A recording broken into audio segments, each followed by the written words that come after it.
Character designs provided by Demon Artie. Be sure to check her out over on her social media platforms. Links to her Twitter and Instagram are going to be in the description down below. Welcome everyone back to the Crimson 15 podcast. I'm your host, Crimson Sen. 15 PCA. 810-454. Be sure to check us out over on Twitter at C15 Podcast. Join the discussion over on Discord, link in the description below. And if you're enjoying the videos, be sure to sub, like, share, and hit that bell for notifications. He-Man. God, I keep calling it He-Man. No. Yeah. Master of the Universe Revelations, the most dangerous man in Eternia. And it's okay. We get action, but some of the action is really weird because everyone stands around. Oh, yeah. Just standing around. My goodness. That's the name of the show. I know you want to showcase the main person fighting, but it makes no sense for them not to help. And we get this weird back and forth of like, hey, Tila hating everything in the world, but then kind of liking her dad again, but then treating him like crap, but then being nice to him. And then Evil-Lyn is like, you know, kind of like in the same position as Tila almost. So how Tila served the king and He-Man is how she served Skeletor. And they kind of have the same... But at least Evil-Lyn may have a little more point because sometimes Skeletor can be a real jerk. Yeah, he was actually evil and mean to her. Right. Unlike King Randor, like that wasn't necessarily and evil He-Man. Mean to... Yeah, He-Man was never mean to Tila. No. So they're just on their way to Subteria to get down there because that's where they're going to find whatever it is, the swords to reforge them. So we open up with the flashback of a classic He-Man episode. And it plays out like a real He-Man episode. Yeah. We captured you this time, He-Man, and me and Merman made an unholy alliance. You know, classic He-Man stuff. So, when you die, He-Man, and I'll pry the sword of power from your dead hands, it will be me, Merman. Classic lines. Totally. 100% exactly what we love. This is a show I want, actually. They get thrown in the deep to be drowned. And as they're going down, they're like, they're going to die because they have the magic cuffs and they can't break them. Then Man-at-Arms comes through and starts beating everyone, shooting He has like lasers. I don't remember having lasers before. They're like power blaster things. Yeah, so really cool. Cool, classic He-Man stuff. Saves Tila and He-Man. And then we get back to the surface. And this is so He-Man. It made me smile. And it did. It made me laugh. The first joke that made us actually laugh. It's actually Skeletor all the way. He's like, I think we should paint the boat like a stone gray. He would say something like something random. And it's funny because usually Skeletor has a mean look on his face, but this is the first time he actually has kind of more relaxed. And then you could even see Evil-Lyn looking at him like, sure, okay, whatever, Skeletor. Whatever. What should we do after this? Like, he just says, stupid. Okay, we gotta do something. But He-Man comes out, they start fighting, of course. He's He-Man, so he's beating everybody up and everything. And then classic He-Man, looks like you're all wet, Skeletor. I was like, you should have said you're all washed up. Yeah. But anyways. So that whole part, if they made a whole show that was like this, I'd be in awe. People would be like, it's a little campy, but everyone would love it. Oh, yeah. See, what's so funny? This is a slam dunk. And he didn't do that. He's doing some weird half-court shot of craziness. Oh, yeah, this would have been so easy because everyone would have loved it. And it's like the campy Batman. People love that. I was reading in the comments, and someone mentioned that he goes, what the most pathetic thing is how easy this could have been. Yeah. We just wanted a big muscular guy beating up a skeleton. Yeah. That's it. That's it. He didn't have to go any deeper than that. And yeah, that's what this whole first part was. Yeah. But then we get back to the bad show. And it's just Tila telling a story. He really said you're all wet. Well, he had in mind of a teenage boy who didn't get out much. So she kind of slams He-Man. And I know, I didn't like that. So then you get the writer saying, whatever you liked at that beginning was stupid. But stupid teenager thought that was great. Yeah. Yeah, it's like, thank you for really crapping on the fans. You could have said, you know what, he's a goofball, but he's my goofball. Right. He really said that. No. That would have been great. That would have been a great line. Yeah. Here's the thing. She-Ra did an episode that was like Dungeons and Dragons, and they were all pretending like, and one of Bo's fantasies was classic She-Ra. And they were making fun of it. They're showing how much they loved it. But all everyone did was make fun of it, how stupid and silly it was. So you were making fun of the original, and that's kind of what that line just said. And it's kind of funny because I remember people that watched that part, they wanted the She-Ra to be that show. Yeah. So they actually got the opposite effect. Just like how we wanted this show to be this. Yeah. What happened was they were cheering for that, and just like how we were cheering for this, and then they're like, oh, wait, no, we're making a joke how bad it is. And everyone's like, oh. Wow. Okay, thanks. Okay, yeah. Then we get this. There's so many weird lines and weird like emotions that are just. It's because after they're like, oh yeah, he's just he was just like a dumb teenager.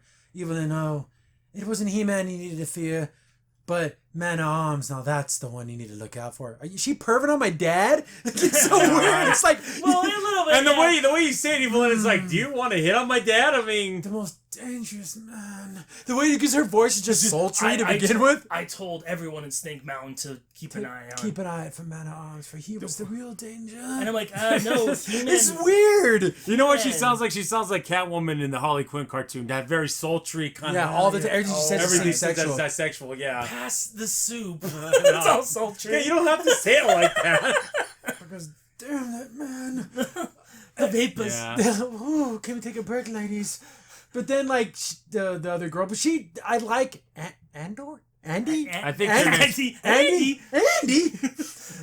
Something, again, I'm horrible with names. She said her name once, and it was right here. I don't remember. Ander? And maybe Something weird. The South Andes. Then, because Evil-Lyn's like, don't be a fool, child. You should never chase dangerous men, for they only will let you down. Right. And it's like, I didn't my say I wanted to goodness. F the man. I just wanted to meet him. Just you saying that, she sounds even worse than Giorgio. My goodness, that very, Giorgio, yeah. But again, even though she looks back, they only will let you down. It's so weird. But it's like, in her mind, she's like, but it's so fun to try. But Tila goes, yeah, but you were obsessed with Skeletor, you know. Coming from you, I was speaking about He-Man. Yeah. It's just every single time they have a good comeback. But the way they look at each other is like, why do we even worry about men when we have each other? Right. It's so weird. There's the a lot of juxtaposition that makes you feel like, there's more going on. It's flirty. It's a weird, awkward sexual tension. Everywhere. Because all these ladies want each other. It's so weird. But then they want the men, but then they also want the women. Is there an age gap between these two? I would think Is Evil-Lyn and Tila the same age? I would say. I always thought she was older, Evil-Lyn. I thought Evil-Lyn's way She's older. got to be in her 40s. But everyone looks the same. Here's the funny thing. People say, oh, Tila has a man face. She does have a more masculine face. I don't think she's really pretty. But they gave Evil-Lyn the same muscular body type, which doesn't make sense. I can understand Tila because she was like a fighter. Yeah. Right. She's like a sorceress wizard Well, lady. I know she Why has is she buff? She had some muscles in the original cartoon, but not that big. No, she's just the same body type. Yeah. Well, what they should have done, she should have the same body type as her friend, which is this more smaller, sleeker. But even then, they have their they got their They've been hitting the gym. Work out in Snake Mountain. So it's weird. They're all buff. They're talking about the men they used to have hold fawn over. I guess. You still hold a flame, basically for Skeletor, and then he's He-Man. It's just. It's. Are she saying that she was in love with He-Man? Because how could you not be? And I think maybe it's leading on to that because we all know that Lynn was in love with Skeletor. Yeah, like we know. And if they read certain comics back when he was like Keldor, like they were together. They were doing things together. You may not have been like boyfriend and girlfriend, but they were doing things together. Yeah.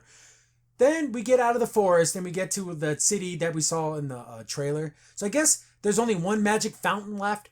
So people are like collecting their magic, and one old man gets in, he slips and falls. Here's the thing. That if that was his allotment, whatever he does with it's his business, right? Yeah. Well, so one old man, you stupid old man. I swear, that whole crowd was gonna kill this man for wasting his own water. It was his. It's his, yeah.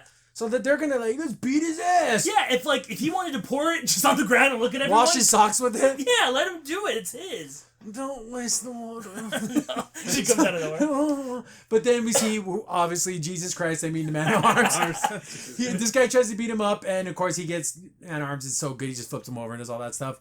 They for not know what they do, right? Yeah. Do not blame them for they not know what they do. Then Triclops just shows up. Oh yeah, like literally randomly shows up. I demand a sacrifice to the machine. And then he just starts attacking everyone. He does. The most generic villain thing. I'm here. He's going after everything that's magic. This guy is so out of place. Every time I see him and these robot wizards, it's like, this is heavy metal. This isn't He-Man at all. Yeah. It's just weird. And it plays the weird techno, like cheesy. Tron music. Like it literally, this is brought to you by the generic Tron soundtrack. Yeah. So, attack, and they're not necessarily attacking as much as just running around. Yeah. They're not really doing anything. No, they're going around people and like, whoa, look at us. And then they start kind of attacking people. And I do apologize. I kept saying Lockjaw. It's Trapjaw. Trapjaw. Lockjaw is the dog from the freaking the Marvel. The Marvel. Humans, yeah. So I'm sorry. I did mess it up. Trapjaw. He didn't die. He just got his eyeball knocked out. I'm glad. Because I was like, wow, they didn't kill him. Then we get another 3D tank that looks a little off. The last episode, they went to 2D with some of the vehicles. Go back to that. It shoots like a laser that blows right through this thing. Yeah. Like it keeps going on for like ever. Yeah. Wow, this is one hell of a strong freaking laser. But they're starting to capture people, about to grab a lady. Man-at-Arms, of course, is being a badass and doing his thing. And it's a cool fight and all, but it's just it's kind of time wasty. Yeah, that's what it really feels like. It's a filler. But they're about to do another shot, but then the tank stops working. What happened? And Andy or Ander, whatever her name is. Oh, I stopped it from underneath. She disconnected the transmission. What does she do? You shouldn't be able to turn off the main cannon from underneath the tank. Right. I can understand you stopping the wheels or maybe the turn couldn't turn. Yeah, that makes sense. Not stopping the main. She turned off the carburetor. Yeah. She's up in the engine. Well, she's like, you don't need an oil change about 3,000 miles. I don't know what she did, but she's an engineer. We gotta let you know she's an engineer. And that's what makes me mad because it's kind of like a catch-all. Like, oh, she knows machines, so she can literally do. But again, all they machines. have to like Crimson. They have to keep proving it though. They have to keep showing that she's an engineer. We know that. You don't need to keep showing I know, that. and I know technically other cartoons have like Donatello. Yeah. Back in the day, would always figure out a way. Remember in Power Rangers when Billy would be, I was working on this freeze gun, and they end up fighting like a fire monster. Whoa, something. It's almost that bad. Yeah, it is. Yeah. It is. So they start a big fight. Everyone's there. Riddle me this. Evil-Lyn has her magic staff, right? It has the last of the magic, and she's using it to blast people. Is that like reducing it? I would think so. It is. I would never use it. No. Like on. And she's a pretty buff lady. So she's using it on these. these small fries. Whatever. We kind of they start to get all tied up because they all decided to stand still and do nothing. Oh, which happens way a too lot. much. So they're all tied up and they're all looking around, and Triclops is like, "Oh, Evil-Lyn, we could have worked together." And she's like, "Oh," and they're just bitching about Skeletor and stuff. And then we see someone like sneak around real fast. We go, it's Beastman because he was like orange. Yeah. Beats up some of the dudes, and then he's like, "Oh, even with all your eyes, you couldn't see me coming." Classic He-Man lines. Yeah. Right, yeah. But then he's like, whoever attacks Evil-Lyn makes an enemy out of me. Because he always, like, if in his own Beastman kind of way, you could tell that he, liked her. Yeah, he did. And then also even kind of still loyal to Skeletor, because, like, Yeah. by the bones of Skeletor. I will... Bone you. I Oh, no. will bone you. I will defeat you, yeah. So I'm like, I like that. And then he's like, too bad. And then he just, like, leaves. Yeah, you have no grief against you. Yeah. Well, too bad I have with you because you have a problem with Evil-Lyn. Right. Then, of course, Tila has to, like, cross her. Every time she, like, talks to anybody, I'm better than you. Right. Hey, old man. And then he takes off his thing, and then it's her dad. She didn't know it was... She calls him Duncan. Okay. Walks up there and slaps the shit out of her. Well, Right, no. she didn't know if that was her dad at first? No, I don't think so. That's crazy. Well, because She didn't see his face. She only saw, like, his mouth. But what I don't understand is, okay, you haven't seen your dad, like, probably 5-6 years. You call him by his first name. Yeah, because she's a bitch. That is... maybe I'm old school. Maybe I'm thinking... I brought this up in an Owl House because Ida called her mom by her first name because she didn't like her because she was stupid. But then at the end, she ends up calling her mom. Same thing here. She calls him Duncan. That was like, ugh, you don't call your dad by his name. No. Then what does Duncan do? Gets on his hands and knees. Oh, yeah, he Oh prostrates my himself. gosh. It's so bad. I can my understand him gosh. going... I can understand him grabbing her hand and bringing the hand to his head, and he's like, I'm sorry. But he literally got on his hands and knees. Please accept me, or I'm sorry I did wrong, I messed up. Like, what are you talking about? You know what this scene should have been? She just should have sent father, grabs her hands and says, thank God you're alive. Or thank Eternia. Maybe not going in for the hug because he knows they kind of like Right. left off on a bad note. But Right. at least like, hold her hands. Yeah, thank you by the whatever Eternia. But he's got to apologize because she lied to her, so he has to I apologize. kept so many secrets from you, all that stuff. Yeah. So they never talked after that moment in the throne room? No, I guess not. What a bitch. I'm sorry. I've never terrible. talked to my dad for 5 years or however long it's been. I don't know how long it's been, but yeah. We don't have time for these family reunions. So she does all that, and she's like, we're here for you. You got to help us. And he's like, I can never forge a weapon again or I can be executed. The king's gonna Homeboy, go. let it go. Statute of limitations, it's over. The king's all staring at his house. He hears the clank of a weapon. Yeah, He hears it from my This is supposed to be like, no, it's Eternia, but a medieval setting. I don't think he's gonna know. Don't worry about it. It's fine. Just don't make swords in front of him. Yeah, okay? right there. The Eternia has, a big old plaza. There will be no royal weapon maker for the king. The king. There's the little song. Here's the funny thing. Is this to show that he's a stupid man that holds on to tradition, even though it's gonna, not even no one even knows that he did do it or did do it, but he still holds on to it like a fool. Okay, Is that what they're saying? The thing is, it's not bashed over your head, but it's there. I think it's there. It's there. So basically, what they're saying is, don't be loyal, don't be a hero, and don't follow dangerous men. Yeah.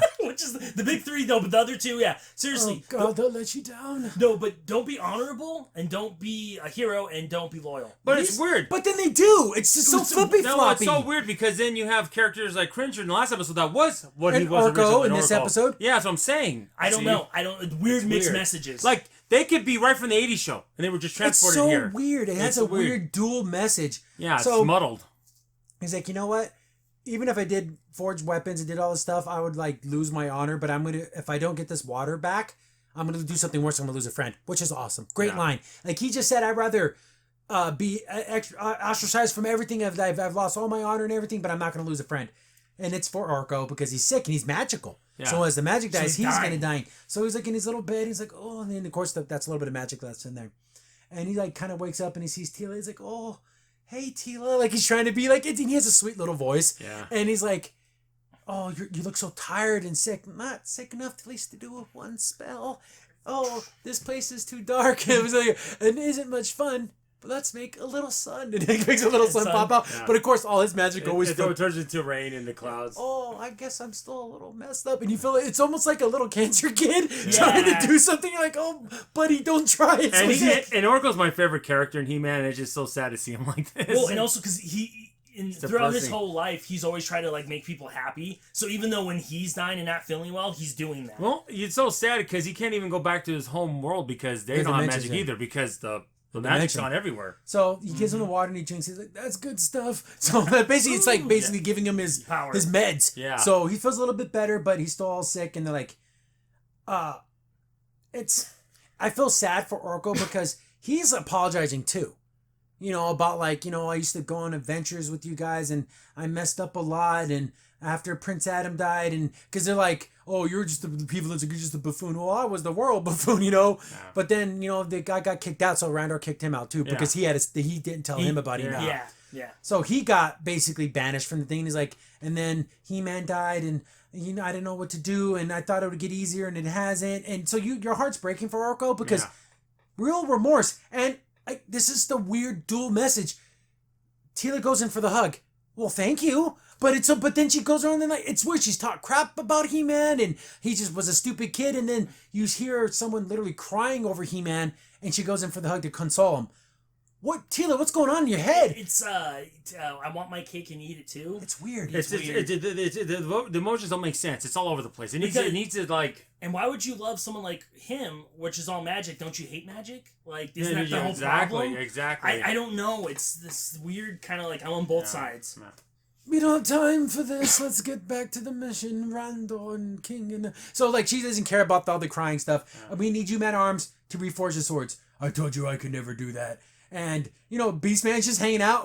He's chilling by the fire. I didn't think he went with them, but I guess he did. So he's just hanging up on the fire. He's by the fire. He's like, look, I don't care. We're doing it. Man-at-arms walks in. Sup, Beastman? Sup on I know. He's just not chilling, like laying down. He's like half laying down, half sitting. It kind of reminds me of like when the two main generals are gone. So then the people that are like the lieutenants. My guy didn't tell me to kill you. Let's not kill each other. Yeah, exactly. So they're just kind of like, oh well. So he walks out because chilling. He's still holding on to his vow to the king, basically being ostracized. And then we go back to this, Tila. For a second there, I thought you changed. You're still the sad, pathetic man that was in that throne room. It's like, why do you go back to this? You were nice, and then you're awful, and then you're... It's all over the place. That's what makes it stupid. Even like a nice little plea of like, Father, you gotta let go of your honor. We're gonna die. Like this is bigger than your honor. Yeah. But no, the fact that she literally had to push him. What I would say is, what would He-Man want? What would Prince Adam want? Right. That's what I would have said. That would have been my line. I would have stuck it in the feels. But she decided just to insult him. Oh yeah. Right. What is your dad? And they thought this character was going to be popular. They thought this is what people would want to see. Because they think, it's weird. Because what's the message? Be kind and consoling to people or be an absolute mega bitch to people? How about you just be in the middle? And sometimes you do need to be a little mean, but she goes above and beyond with the meanness. But then she goes to think, I'm going to give Orco a hug and console him. She's all over the place. I don't know. Schizophrenic. Yeah, I know, right? I have multiple personality disorder. Bipolar. Go back and forth in seconds. But I do like the fact that he's like, well, I can't do this. And then, what's his name? Roberto? Yeah, I remember he was in the original, but I don't remember him that much. He comes out and he's like, oh, then, basically he's like, oh, that you're wrong, Tila, because you're talking about families. Oh, you're still holding on to that, and you have a real family. It's like there's all kinds of families. The families here made up of a bunch of people that believe in the same thing. Yeah. They're even me, and then an imp from another dimension, and then a man who built me. We're a family. Yeah. Like, damn, the side characters have all the positive messages, and then like Tila doesn't disagree, but she also doesn't agree. She like Cringer did the same thing last episode. Yeah, right. She didn't agree, but she didn't like. She has. But I hate the fact that she can't be wrong. Or you can't show her being wrong. But she is wrong, but she never admits it. But they don't show it as a bad thing. They don't ever show like you're wrong here, Tila. She and also every time it's like she's begrudgingly has to agree with him. I guess you're right. Yeah. Like, oh gosh, can we just a little humility here, just a tiny bit? And then they're like, oh, then but Man-at-Arms like I can't go. But he goes, I can go. Freaking even Orco's like, well, take me with you. I can help. You can barely even walk. I can float. Of course, he doesn't actually. It'd be funny to see his little feet. He always floated. He never not walked. He always tiny floated. little feet. And he I love the line of like, he's like, I'm not gonna mess up this time. I'm gonna be a good person on your adventure. Yeah. Just take me on one last event. Your heart breaks for this little dude, and I'm thinking they're setting him up for a death. Of course they are. Yeah, they are. I guarantee it, because they're making you fall in love with this little guy. Because I've always loved him. I loved his silly stupidness because I always. Well, here's the thing about someone who does a lot, makes a lot of mistakes. He didn't do it on purpose, and he's actually trying to be good. Guys, and there's a difference. He's not Esmeralda from She-Ra. She was awful. Yeah, she was awful. Gosh, she was a bad Orco. Hated her. And also the original too. They're setting him up because he's the joke character. He's the character that's always been like the silly one. So when you kill him, it's gonna even be more tragic because what's he gonna be like? All happy like I'm dying? No, it's gonna be. Well, sad. it's gonna be on par for when Dobby died in here. Yeah, right. Yeah, that kind of like, what the heck, guys? He was such a nice lovable guy. The guy's holding Tila's hand. He's like, please take me with you, because this is like, He-Man's dead. Let me be the hero that I know I can be and try to be my best, and that's beautiful, and I love it. Then even she gets kind of like she can't deny him, because can you deny those eyes? Not only those sorrowful eyes, but like he probably's telling her too in an indirect way. Look, I'm gonna die here. I'm gonna die in the bed. I'd rather die out there, being a hero, than dying on the bed. Even if it's just to like take a stray arrow from hitting someone important. Let me do something cool. Yeah. So that was pretty badass of Orco. I love that. When the small, insignificant characters step it up and do something awesome. See, there's good elements in this show. That's what irritates me. Like I said, it's weird. It's weird. But I love Robot Man he's like, well, if you won't do it, I will, because I'm built off of you. Your memories. Your memories and everything. Because if you're a fool, then I'm a fool, then we're all fools, because I'm you. Yeah. For the most part. And if you can reforge the sword, so can I. Yeah, I have the memory in my head. I have all the memories. So then that's pretty dope that he's willing to do this, because we are a family. Even if we're all ripped up and chopped up, we're a family. The Man-at-Arms was using his helmet as a fruit bowl. Because that's what real badasses do. He's like, he goes, oh, I was getting some fruit. I wasn't going to put it on. And he's like, okay, I'm going to come with you. Then his daughter's like, wait a second. No. It's like, what? But she does have a good idea. She's like, hey, Triclops is running around destroying all this magical stuff. Yeah. You need to go to Grayskull and protect the sorceress, because she has no one to protect her. All she has is Cringer. And she's getting old, and she has no more magic. So, Dad, you need to go protect her and protect Grayskull. But she couldn't say it like that. She kind of said it like, I'm telling you what to do, Dad. Yeah. Kind of. And then he's like, you know what? Remember, no more secrets. I must tell you. No time for family stuff. Which we all pretty That would have took you 10 seconds. Yeah. I know. Oh, because they didn't want Tila to know for some reason. I don't know. Because my magic, my magic's already going down. But then why'd you use your magic before Evil-Lyn, you stupid idiot? If it's going depleting. I wasn't thinking. So then he's like, okay, thank you, and he goes and kind of gives her the I trust you handshake or whatever, instead of just hugging like you should. Yeah. But handshaking your dad. I mean, because they're still awkward. Because it's like, oh, do you still hate me? It's like that kind of feeling. Then we get to, they're on a boat, and I guess it's in the Crystal Sea. That where they were in the beginning of the episode. Remember that episode? Then we get more, I don't know. It's so weird. More things about Evil-Lyn takes her helmet off, and she looks like Sephiroth. And that's both, that's like, you're man hot. It's so weird. Yeah, because they do have very masculine faces. They're still pretty because you know what it is? It's the lipstick that lets them still look like women. Right. And she does have eyeshadow. And the makeup. Well, you look at her hairstyle, she looks like the chick from Heavy Metal, like the one with the white hair. Yeah. It looks just the like one on the her. pterodactyl Pterodactyl, yeah. Yeah. The Chocobo, like just the a little more. But it had wings, though. It could actually Yeah. fight. Chocobos can't actually Yeah, but fly. it looks like a Chocobo. Yeah. So then she's like, then this is a whole nother like F men. Yeah. Because they first talk about like, you need to throw your life away serving Skeletor. You're one to say following He-Man everywhere. So like they both wanted to F their men in their lives, but they don't necessarily. It's weird. Right. But then she's like, I could have been a master of the universe, but I spent my time wasting away serving a man who only cared for his own ego and all that, and it's not weird. wrong. But at the same time, then she like pines for him a little later on. So it's like, did you love him or did you hate him? What's with the women utterly hating the men in their lives, but also loving them? It's so weird. Because it's all Like we can't, man, we can't live with them without them. That's what it feels like. This weird kind of like again the reversal of what they think men acted like in the 80s and like 70s. Yeah, they're like, commenting. oh, we don't like them women, but man, we can't live without them. Yeah, like you were saying. Yeah, exactly. And then here's Tila, her bedside manner. What's that? Effing 10. He's dead. Buried. Move on. I found peace. Oh, jeez. Yeah, that sounds really reassuring. Sure you did, honey. Yeah, exactly. It's like, I'm fine. And you're just like staring at it like, okay. Accept it. Okay, Tila. Jeez. Okay, thank you. I am full of happy and thoughts and goodness all the time. I know, right? Okay, Betty, we got it. Then, like, you see something in the water and, like, oh, it's obviously the merc people. And then I liked, again, another nice line from Orco. He's like, wow, this is the kind of day you don't want to forget. And Andy is like, hey, how can you forget this? This is freaking, we're going on an adventure. This place is gorgeous. He's like, I spent my whole life on adventures with amazing people. But now my memories are jumbled. I can barely remember one thing from another. Yeah. He's like, if you're going to make a life out of being an adventurer, being a hero, keep a journal. Write down everything, even insignificant things. Homeboy's going to die. Yeah. Homeboy is going to die. As soon as I heard that, I'm like, man, are they setting up like, oh, yeah, I just signed my death warrant. Thank you. He goes, oh, look, and then afterwards, oh, look at that crystal there. Yeah, this guy, okay, we get Orco. He's all just but like... what he's saying is true because he's like, you're going to go and do so many things. Just write them all down. Even little silly things you don't think are important, but just write them down. So remember. Maybe a silly blue little elf boy. So, or maybe a little serious. Someone like me. So you don't forget about me. Or a little silly service message. Yeah. A PSA about telling the truth. Yeah, and then when you lie, owe it. No, don't deny it. Don't deny it. Yeah, don't blame the fans. That's always bad. So the mer people take out one of the engines and shut them down. And we literally have a stand-a-thon. They don't do nothing. Who can stand still the longest? And they don't even attack. They get cornered into a circle. Well, the mer people jump on board. Everyone looks around. Damn.